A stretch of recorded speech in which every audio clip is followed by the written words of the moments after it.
आज मैं प्रेजेंट कर रहा हूं एक ऐसा केस जिसमें एंडोस्कोपिक स्पाइन सर्जरी ने स्पाइन सर्जरी के मायने ही बदल दिए। नमस्कार, मैं डॉक्टर ध्रुव शर्मा हूं। मैं एक स्पाइन एंड ऑर्थोपेडिक सर्जन हूं और स्पाइन सर्जरी में मेरी training all India institute of medical sciences AIIMS new Delhi से हुई है। सतप्रकाश नाम है मेरा, गुड़गांव से रहने वाला हूँ। गुड़गांव से आया, किसी आदमी ने मुझे बताया ध्रुव डॉक्टर सेक्टर 16 फरीदाबाद। मैं यहाँ बताया, मैं आया, मैंने चेक कराया, डॉक्टर साहब ने चेक करा, उसने किया ऑपरेशन। मेरा ऑपरेशन बिल्कुल पूरा सक्सेस है। दूरबीन से ऑपरेशन करा और दूरबीन का ऑपरेशन बिल्कुल सब बड़ा सक्सेस है।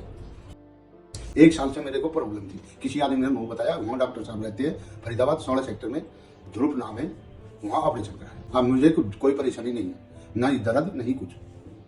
मैं ब्रीफली बताता हूं कि इन पेशेंट की क्लिनिकल सिचुएशन क्या थी। ये 52 इयर्स मेल थे, गुड़गांव से आए थे। इनकी कंप्लेन ये थी कि इनको 6 महीने से बहुत मामूली सा कमर में दर्द होता है, लेकिन जो इनको ट्रबल कर रही थी वो प्रॉब्लम ये थी कि इनको कूल्हे से लेके थाई के पीछे तक, लेग के पीछे तक और पैर तक दर्द जाता था। साथ में सुनपन भी था। दर्द जो इनका लेफ्ट साइड रेडिकुलर पेन था इतना ज्यादा था कि इनको लेफ्ट साइड झुककर चलना पड़ रहा था, जैसे कि आप इनकी सर्जरी से पहले की वीडियो में देख पा रहे हैं।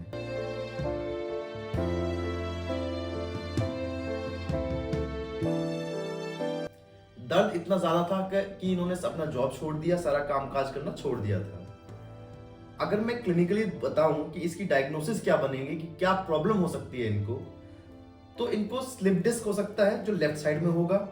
साथ में इनकी उम्र देखते हुए हो सकता है कि इनको स्पाइनल स्टेनोसिस भी हो सुपर इम्पोज्ड या आइसोलेटेड, जिसकी वजह से इनको लेफ्ट साइडेड शियाटिक लिस्ट हो। इनके केस में मैं आगे बढ़ने से पहले एक कंडीशन के बारे में जिक्र जरूर करूंगा, जिसको हम कहते हैं स्पॉन्डाइलोलिस्थेसिस। नॉर्मल एनाटॉमी क्या होती है? 2 वर्टिब्रे या 2 मनके 100% एक्यूरेसी के साथ सर्कमफ्रेंशियली एक दूसरे के ऊपर बैठे होने चाहिए, जैसे आपको यहां दिख रहा है। स्पॉन्डाइलोलिसिस क्या कंडीशन होती है? जिसके अंदर 2 वर्टिब्रे आपस में एक दूसरे के ऊपर इस तरह से अनस्टेबल होते हैं। इनके ये वर्टिब्रे एक दूसरे के ऊपर 100% एक्यूरेसी के साथ नहीं बैठे होते हैं और वर्टिब्रे या तो आगे स्लिप कर रखे होते हैं या पीछे स्लिप कर रखे होते हैं। तो जब हमने इनका एमआरआई देखा तो जैसे हमने अनुमान लगाया था कि इनको L3 L4 का स्लिप डिस्क था, लेफ्ट साइड ज्यादा था।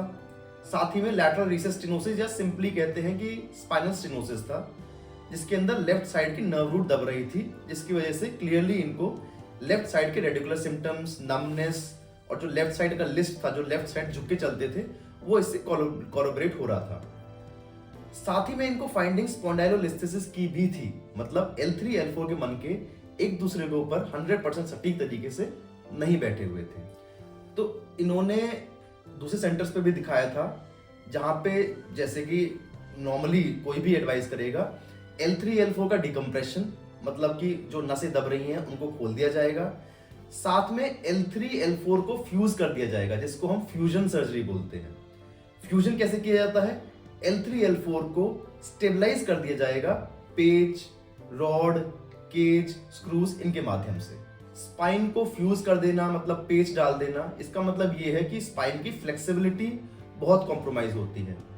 स्पाइन फ्लेक्सिबिलिटी मतलब कि जैसे कि नॉर्मली हम आगे झुकते हैं, पीछे मुड़ते हैं, तो उस चीज के लिए स्पाइन बड़ा लचीला होना चाहिए। वो सारी जो फ्लेक्सिबिलिटी है वो कॉम्प्रोमाइज होती है फ्यूजन सर्जरीज के अंदर। साथ ही में फ्यूजन सर्जरीज के अपने खुद के भी कुछ कॉम्प्लिकेशंस होते हैं, जैसे कि एडजेसेंट सेगमेंट डिजेनरेशन, मतलब ऊपर की और नीचे की डिस्क जल्दी घिस जाती है। इसके बारे में हम आगे डिटेल में कभी वीडियो बनाएंगे, लेकिन अभी के लिए ये जानना बहुत जरूरी है कि spine flexibility spine fusion surgeries के अंदर कॉम्प्रोमाइज होती है। लेकिन अगर अनस्टेबल स्पॉन्डाइलोलिस्थेसिस है जो अनस्टेबल है, उसके अंदर फ्यूजन सर्जरी एक मस्ट प्रोसीजर है, अदरवाइज पेशेंट्स को जो डिजायर्ड रिजल्ट है वो नहीं आ पाएगा। पर एक बात जो बार बार मेरे दिमाग में खटक रही थी वो ये थी कि अगर इनको स्पॉन्डाइलोलिसिस है तो इनको कमर दर्द क्यों नहीं है? जो पैर का दर्द है, रेडिकुलर पेन है, एक साइड झुके चल रहे हैं, वो तो स्लिप डिस्क से या फिर स्पाइन स्टेनोसिस से हम समझा सकते हैं कि क्यों होता है। लेकिन अगर लिस्थेसिस है जो एमआरआई के अंदर आ रहा है, तो इनको कमर दर्द के लक्षण क्यों नहीं है?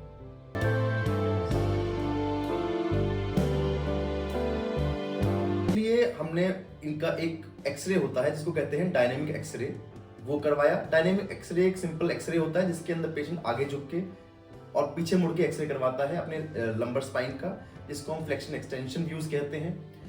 डायनेमिक एक्सरे में हमें एक बहुत इंटरेस्टिंग फाइंडिंग मिली कि इनकी जो स्पॉन्डाइलोलिसिस था वो था तो सही कि मतलब 100% एक्यूरेसी से L3 L4 एक दूसरे के ऊपर नहीं बैठा हुआ था, लेकिन वो अनस्टेबल लिस्थेसिस नहीं था, वो स्टेबल लिस्थेसिस था।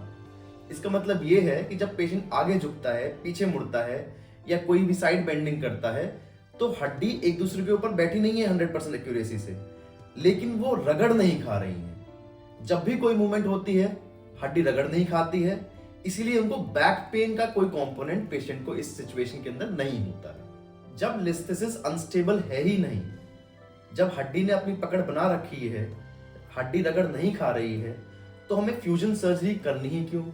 पेशेंट को फ्यूजन के सर्जरी के जो कॉम्प्लिकेशन होते हैं वो देने ही क्यों हैं? यहां रोल आता है एंडोस्कोपिक स्पाइन सर्जरी का। अगर हम इस सर्जरी को ओपन सर्जरी के माध्यम से करते हैं तो वेरिएबल अमाउंट तक मसल्स, लिगामेंट्स, जॉइंट्स जो हड्डी को स्टेबलाइज करके रखते हैं और जो बोन है उतना बहुत सारा डिसेक्शन करना पड़ेगा, और हो सकता है कि जो स्टेबल लिस्थेसिस है वो अनस्टेबल लिस्थेसिस में कन्वर्ट हो जाए, और उस सिचुएशन में हमें फ्यूजन करना ही पड़ेगा। अगर हम इसको एंडोस्कोपिकली करते हैं तो सीधा एंडोस्कोप वहां पे पहुंचाकर डिस्क तक और लिगामेंटम फ्लेवम को तक पहुंचाकर उतने हिस्सा जिसकी जो दबाव पैदा कर रहा है नस पे उसको निकाल देना है, और जो नसें हैं वो फ्री हो जाएंगी, और जो इनको सिम्टम्स हैं रेडिकुलर पेन के वो दूर हो जाएंगे।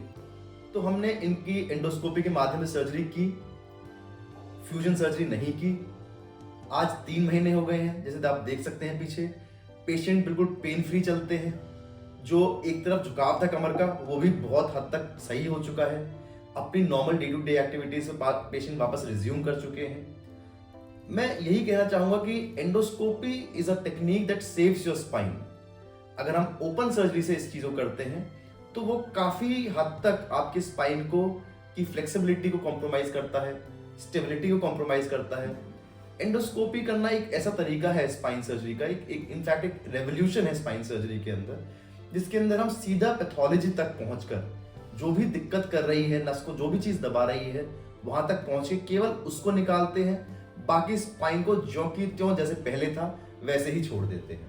अगर आप भी किसी स्पाइन एलिमेंट से सफर कर रहे हैं तो आप हमसे कंसल्ट कर सकते हैं, अपने स्पाइन स्पेशलिस्ट से मिल सकते हैं। हमसे कुछ ओपिनियन चाहिए तो आप MRI शेयर कर सकते हैं, हम आपको जरूर ओपिनियन देंगे। अगर आपको मेरी वीडियो का कंटेंट अच्छा लगता है तो प्लीज कमेंट में थम्स अप करें। कोई स्पेसिफिक टॉपिक जिस पे मैं बोलूं तो आप कमेंट में उसको डाल सकते हैं। अगर आपको मेरा कंटेंट अच्छा लगता है तो हमारे YouTube चैनल को सब्सक्राइब करें, लाइक करें, ज़्यादा शेयर करें, ताकि जो भी लोग इस स्पाइन एलिमेंट के लिए इलाज ढूंढ रहे हैं या कोई भी सलाह ढूंढ रहे हैं तो उनकी हेल्प हो सके। Thank you so much.